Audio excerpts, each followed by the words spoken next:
Hello,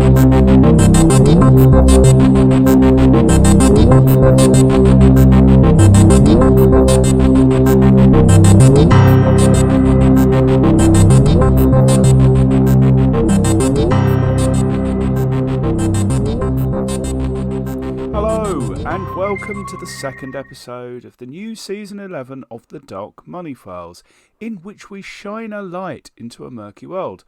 I'm Ray Blake, and with me is my co-host, friend and business partner, Graham Barrow. Hello, Graham. Well, hello, Ray. Now, Graham, we've been a little UK-centric lately, and at last we're going to shift our focus across the channel to Europe and the European Union. Yes, Ray, and probably not before time. We were going to do a podcast about changes to the UK payment system, but I think that shift in point of view is a really good idea. Let's not be UK-centric every time. So, Ray, what's the driver for this shift?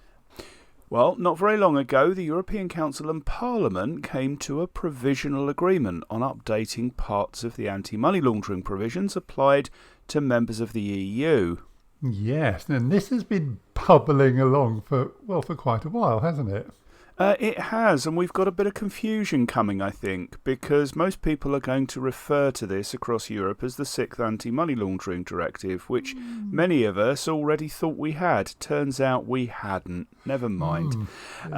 Now, the stumbling block behind this particular move has been around beneficial ownership registers, which we referred to in an episode we recorded in 2023. Well, I remember, and that was the result, if I remember correctly, of a court case which by and large stopped those registers from being accessible. Much to the annoyance of a range of civil society organisations and others. Well, indeed. But let's not get ahead of ourselves. Shall we start from the beginning? I think we should. Now, fortunately, the EU has a website at concilium.europa.eu, which very helpfully summarises all the changes and on which we've based the contents of this episode. Yes, because from experience we've found it's always best to go to the primary sources, isn't it? Much safer than relying on second-hand reporting, certainly. Yes. So shall we start, Ray, by identifying the areas affected? Broadly we're looking at two categories here, regulation and directive. Yeah, which in essence means that regulations will come into force across the EU as written, whereas the directives can be implemented by each member state as they individually determine. That's absolutely right.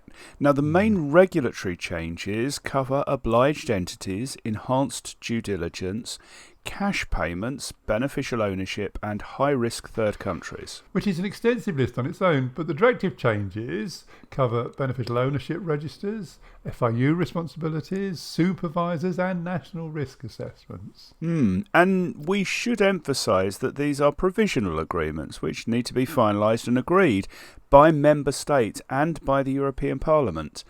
But it definitely presages the direction of travel.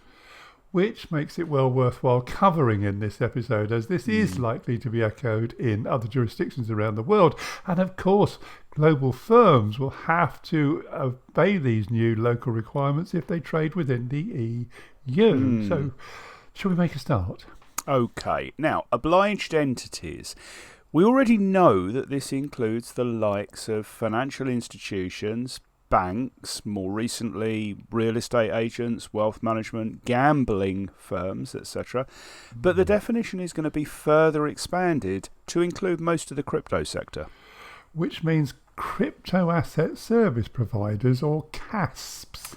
Which we've always tended to call VASPs, or virtual asset service providers. As, to be honest, Ray, in most other countries around the world outside of the EU. Yeah. But there we are, that's what they've chosen. You say CASP, I say VASP. And let's call the whole thing off. No, let's not, actually. No, actually, that's not. So CASPs will be obliged to conduct due diligence on their customers. And to report suspicious activity. Well, that's just amazing. Will they have to do this with everyone, Ray? Not quite. Everyone who transacts over €1,000 or equivalent, Graham. Well, that seems sensible, although, see, I wouldn't put it past criminals to automate transactions at the lower limit. No, well, that's true. But there really does need to be some kind of balance between costs and controls, particularly in virtual assets where there are many penny tuppenny players, aren't there? Well, there are. I think I'm probably one of those.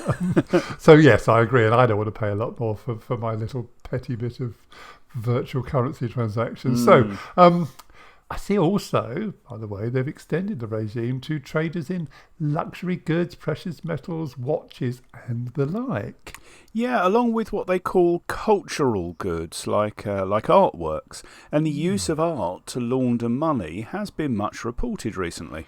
Yeah, and I would say not so recently, Ray, because I recall we did an episode that highlighted art auctions as a potential source of sanctions evasions quite a while ago. Yeah, and I was particularly struck in these new rules by the way they singled out the football sector as representing a high risk, expanding obliged entities to include football clubs and agents. Extraordinary, and I can't think of a single reason why they should do such a thing. Unless, of course, they were actually paying attention for the past few years or decades. I think actually it all got a bit messy a while back, which attracted a good deal of publicity, didn't it? I see what you did there, Ray, but I'm not going to follow the line of thinking. No. I think we should just move on. Well, yeah, no, I think that's a good idea. Now, the next element is enhanced due diligence, which is called out in respect of cross-border correspondent relationships for CASPs, VASPs, as well as for any high net worth individuals where the firms handle large amounts of their assets. Oh, so no more low risk billionaires then? Well, it doesn't look like it. Now, to be clear, this will mean that people who aren't PEPs but who are simply wealthy will face PEP-like controls, doesn't it? It certainly is how it looks, Ray, yeah. Now, my prediction is that this will get a rocky ride through both European and national parliaments, given that it will have a very direct impact on every media mogul and every major political party donor in Europe. I think it will be an interesting battle, yeah. And the next one is also very interesting because the EU looks set to apply an absolute maximum of €10,000 for cash payments. And member states can apply a lower maximum if they so wish. If they so wish. I suspect this will not be hugely popular in certain member states, I'm not going to name them, where large cash payments have traditionally been very popular. I think you're right, Graham, and I also think it will fuel the fires for the central bank digital currency conspiracy theorists as well, believing that this paves the way for greater control through fiat currency. Yeah, I think you're probably right. Anyway. So in addition to that is going to come a requirement to perform identification and verification on anyone who carries out an occasional transaction between €3,000 and €10,000. By which they mean a one-off or a linked series of one-off payments. Yeah, more or less, yep. Yeah, interesting. And then we come to beneficial ownership. And what I like is the specific acknowledgement that beneficial ownership has the two distinct elements that we know well, ownership and control. Yeah, and as you say, we know well because it's pretty much always always been there in the past. But in our experience, most focus has always been on the physical ownership of shares or whatever the means of ownership are, and much less about the ways in which people might control legal entities without having that overt ownership. You mean the sort of thing that someone with something to hide might try to do? Cynic. Yes, I think I mean exactly that sort of thing, Ray. Yeah, okay. And the next bit, seeks to address that where people use complexity to achieve the same level of opacity over who is actually the beneficial owner. Yes, although the exact details still to be made clear, the regulations say they will address the need to ensure that BOs can't hide behind multi-layered ownership and control structures. And I see it also says that the registration of foreign entities that own real estate will be retroactively backdated to the 1st of January 2014. Yeah, I read that twice because I thought, is that a typo for 2024? Yeah. But it says 2014, and I think if that's true, that will definitely put the wind up a few people, I should think. Yeah, I mean, retroactive legislation is never popular in some circles, is it? No, not going back a decade, no. But finally, in respect of regulation at least, there's the issue of the high-risk third countries. Yeah, a thorny subject, I think, at the best of times. And which I think we should avoid for this episode, at least the underpinning principles governing what the EU considers a high-risk third country, and just focus on the changes. Yeah, I think you're right there. It's somewhat politically charged. Isn't it? It is. So the change is that any occasional transactions or business relationships involving high-risk third countries, which the EU regards as representing, and I'm going to quote here, a threat to the integrity of the EU's internal market, end of quote, will have to have enhanced due diligence performed prior to making the transaction or entering into the relationship. And how will they assess that threat, Graham? Well, they say it will be based on the FATF, the Financial Action Task Force listings, Ray. And furthermore, the press release from the EU also says, going to quote again, the high level of risk will justify the application of additional specific EU or national countermeasures, whether at the level of obliged entities or by the member states. Okay, two things. Firstly, that sounds at the same time both significant and a little bit vague. And secondly, I think there's going to be a little bit of fudging there, because if they rely on the FATF listings, then they'd have to include at least 2 member states in that measure. Which may justify the significance and the vagueness of the press. Yeah, you think that vagueness was baked in? Sort of, yeah. You're such a cynic, Graham. Oh, Ray, it really does go with the territory, doesn't it? So let's turn to the directive changes then. And we're going to kick off with a bit of a biggie, the BO registers. Now, have they thrown the BOs a life buoy, Graham? Ray, Yeah. I fear possibly that our rather more geriatric listeners will get that, but very few others. Yeah, and if they don't get it, even their best friend won't tell them.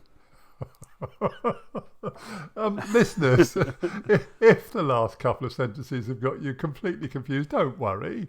And if you are interested, just Google quotes even your best friend won't tell you, and all will be revealed. Yeah, confine that search to UK sources, because it's very UK specific. So.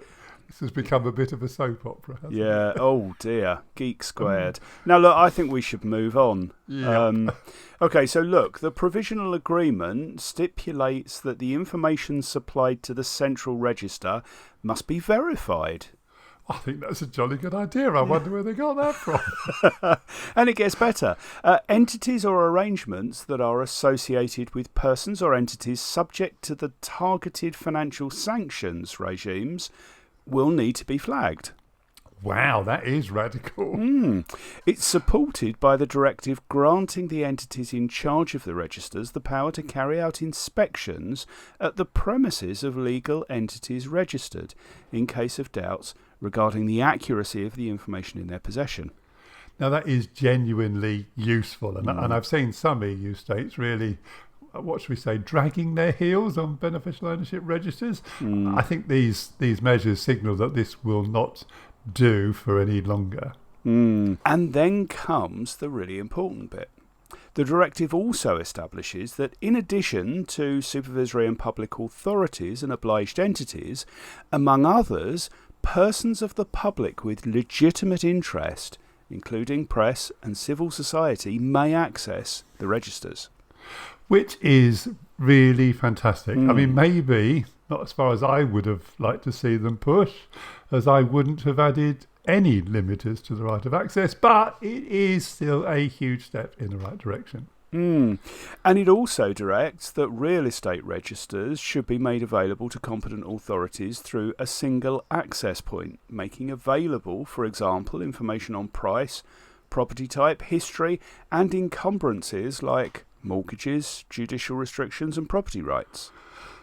Again, brilliant. I would have loved to see this public, but given the recent history around transparency, I appreciate that this is much better than nothing at all.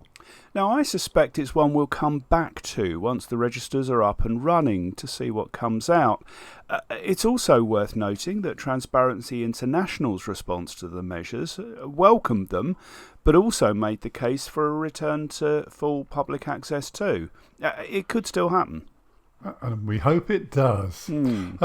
Okay, so let's move on to FIUs, Financial Intelligence Units. And here the directive asserts that FIUs should have immediate and direct access to financial, administrative and law enforcement information, including tax information, information on funds and other assets frozen pursuant to targeted financial sanctions, information on transfer of funds and crypto transfers, national motor vehicles, aircraft and watercraft registers, customs data, and national weapons and arms registers, among others.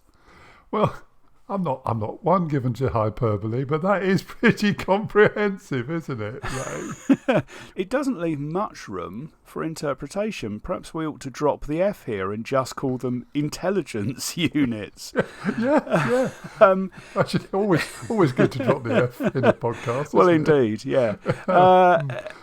They're also tasked with cooperating more closely with their counterparts in other member states. Yeah, there is such a strong temptation at this point to bring up Brexit, but I'm going to avoid it as it would be unproductive. It would lead us nowhere. A bit like the current relationship between the UK FIU and EU member states, maybe. Although I believe that the FIUs correspond quite amicably and freely, nonetheless. Yes, it's just a shame it's not by some sort of statutory instrument, but by just, being nice to each other. Anyway, we can only guess, Ray. We can only guess. Yeah. And finally, in respect of FIUs at least, the agreement sets out a firm framework for FIUs to suspend or withhold consent to a transaction in order to perform its analyses, assess the suspicion, and disseminate the results to the relevant authorities to allow for the adoption of appropriate measures. So I guess to sort of step in and put a long freeze on things while it works out whether they're okay or not. Yeah, which is probably what happens at the moment, but this at least is formalising it and putting it into statutory instruments, which has got to be good. Absolutely. Okay, so we've got two more relevants to cover, and the first of those is supervisors. Not so much to shout about here, though. Basically, the report says each member state will ensure that all obliged entities established in its territory are subject to adequate and effective supervision by one or more supervisors, and that supervisors will apply a risk-based approach. See, that doesn't sound new at all, does it, well, really? I mean, you'd hope not, certainly. Yeah, somebody reads that and go, whoa, that's a good idea. No. It does go on to talk about the new supervisory colleges for the non-financial sector, but the technical standards for regulation have yet to be developed as far as we understand, so that's a wait and see at the moment. Yeah, and finally we have national risk assessments, where the agreement simply states that the Commission will draw up an EU-wide risk assessment, which will include recommendations to member states that they should follow. Recommendations that they should follow. It's not particularly assertive, is it? No, exactly. And part of that at least comes out of it being directive rather than regulation. It also requires member states to carry out their own national level risk assessments and commit to mitigating the identified risks effectively. You see, I always worry when I hear that word effective because, who defines what is effective? The variations are endless. Yeah, well, I'm quite happy to be that person, and I dare say you are as well. But well, I don't think we'd be universally applauded in taking that role. I mean, nevertheless, that's where we are. Next steps here are for the texts to be finalised and approved by the European Parliament and the Committee of Permanent Representatives of Member States. Which may not be a straightforward task. For the reasons noted above and others, I think that's probably true. But following which, assuming that does all happen, the Council and Parliament will then formally adopt the texts prior to them being published in the EU's official journal, which will bring them into force. And following that, there's normally a 2-year deadline for member states to transpose them into national law. Yeah, certainly that's true for the directives, and that's a deadline that some states have been known to miss. Oh, yes. Okay. Right, let's draw a line for now then and talk about what's next, Graham. Well, Ray, I know we want to talk about the changes to the payments systems here in the UK, but as we record this episode, there is a really, really interesting story emerging here, which hasn't yet gone public, about a major fraud network impacting some really well-known names and businesses. So I'm kind of hoping by the time we're ready to sit down and record the next episode, it will then be in the public domain, and we can talk about that in much more detail. I'm looking forward to it.